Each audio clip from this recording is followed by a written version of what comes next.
Maya called Jules at 1:28 in the morning and said, "I need you to tell me I'm not insane." Jules was half asleep. "That depends. Did you text him?" "No." "Did you like anything?" "No." "Did you make a second account?" Maya went quiet. "Maya, I did not make a second account. I just looked from Safari. That's different." Jules sighed into the phone. "It is not that different. Listen to me. Tyler's new girlfriend watched my story before he posted her." That woke Jules up. Maya had been in no contact with Tyler for 73 days, not the soft kind of no contact where you still send birthday emojis and pretend it is mature, the real kind. No texts, no likes, no watching each other's stories, no asking mutual friends if he looked sad at brunch. Tyler's Instagram had been private for as long as Maya had known him. Even when they were together, he kept it locked. He used to say public accounts were for people who wanted strangers in their business. Then, at 1:14 a.m., his account went public. Maya noticed because she was doing the thing she swore she had stopped doing. She typed his username into Safari, expecting the same gray wall. "This account is private." Instead, his grid loaded. "For 11 minutes, Maya said. "I counted." "Of course you counted," Jules said. "His profile song changed too." "Instagram profiles have songs now?" "That's not the point." "It kind of is, because I need to know what century this breakup is happening in." Maya ignored her. The song was one Tyler used to play in the car when they were still pretending they were not fighting every weekend. Not their song exactly. Worse. One of those songs that was almost theirs, which made it easier to deny and harder to stop thinking about. Then she saw one tagged photo. Not even a full photo. A restaurant table. 2 wine glasses, a woman's hand near the edge of the frame. No face, no caption that said, "girlfriend." Just enough to make a person fill in the blank. At 1:25, the account went private again. Jules was quiet for a second. Then she said, "That is weird." "Thank you." Weird does not mean romantic. "I didn't say romantic. You called me at 1:28 a.m. Maya hated that Jules was right. The second clue came 7 minutes later. Maya posted a story she had already recorded earlier that night, just a dark video of rain on her apartment window. No face, no quote, nothing aimed at him. Claire watched it first. Maya did not know Claire personally. She knew the shape of her from mutuals, the way people know things they pretend not to know. Claire worked at a coffee shop in Silver Lake. Claire had a tiny moon tattoo on her wrist. Claire had appeared in one blurry group photo with Tyler 2 weeks after the breakup, close enough to start rumors but far enough to deny them. At 1:32 a.m., Claire's username appeared on Maya's story viewer list. At 1:39, Tyler posted the dinner story. The same table, the same wine glasses, the same woman's hand now holding his sleeve. Maya whispered, "She checked me before he posted her." Jules said, "Maybe." "Maybe? Maybe she checked you. Maybe she watches everyone. Maybe someone sent it to her. Maybe she was curious because she knew he was about to post. We do not get to pretend we know the inside of her head." But the timing. The timing matters.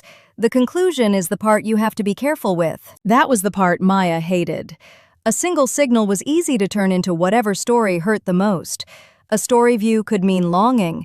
It could mean jealousy. It could mean boredom. It could mean someone tapped through 10 stories while brushing their teeth. But a pattern was different. The public window at 1:14. The almost hours song. Claire's view at 1:32.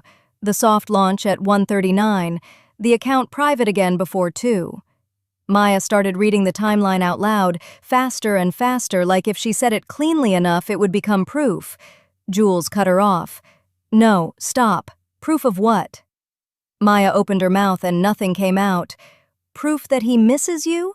Proof that she is threatened by you? Proof that they're unstable? You need to name the claim before you trust the evidence."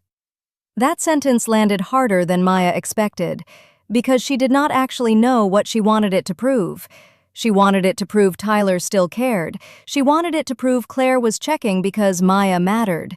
She wanted it to prove the last 73 days had not been her sitting alone with a silence he had already moved on from. But public signals do not give you that kind of mercy. They can show timing.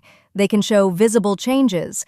They can show that a profile went public, a story got viewed, a post appeared, a song disappeared.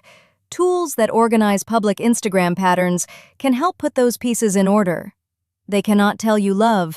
They cannot tell you guilt. They cannot tell you who secretly visits a profile if the platform does not show it. They cannot turn a cropped hand into a confession. At 8:06 the next morning, Maya checked again. The dinner story was gone. The profile song was gone too. That was the third clue, and somehow it felt worse than the post. Jules called her this time. "Do not text him." "I wasn't going to." "Read me the text." Maya stared at the message box. It said, "So we're doing public soft launches now?" Jules groaned. "Delete it. It's funny." "It is funny, and it will ruin your whole week." Maya deleted it one letter at a time. The thing nobody tells you about no contact is that the hardest part is not silence. Silence is clean. The hard part is when the silence starts leaking through public places. A profile opens, a song changes, someone new watches you, a post appears and vanishes before breakfast. It feels like communication because your body reacts before your brain can file an objection. But Maya eventually saw the pattern for what it was. Tyler had not reached out. Claire had not asked a question. No one had said Maya's name. What happened was simpler and more uncomfortable. Someone managed visibility. Maybe Tyler wanted attention. Maybe Claire wanted context. Maybe they were both nervous about being seen. The public moves showed pressure, not a promise. Jules said, "If someone wants a real conversation, they know where the message button is." Maya hated how boring that sounded. Then she realized boring was probably what saved her. She kept the screenshots, not because she planned to use them, but because she did not want to gaslight herself later. The timing had happened. The pattern was real. The fantasy was the part she did not have to obey. By noon, Maya had muted Tyler's account again. She did not block him. She did not post a revenge story. She did not perform being healed for an audience of 2 people who might not even be watching. She just closed the app. And for the first time in 73 days, no contact felt less like losing access to him and more like getting access back to herself. The clue was never the story view. It was what changed around it.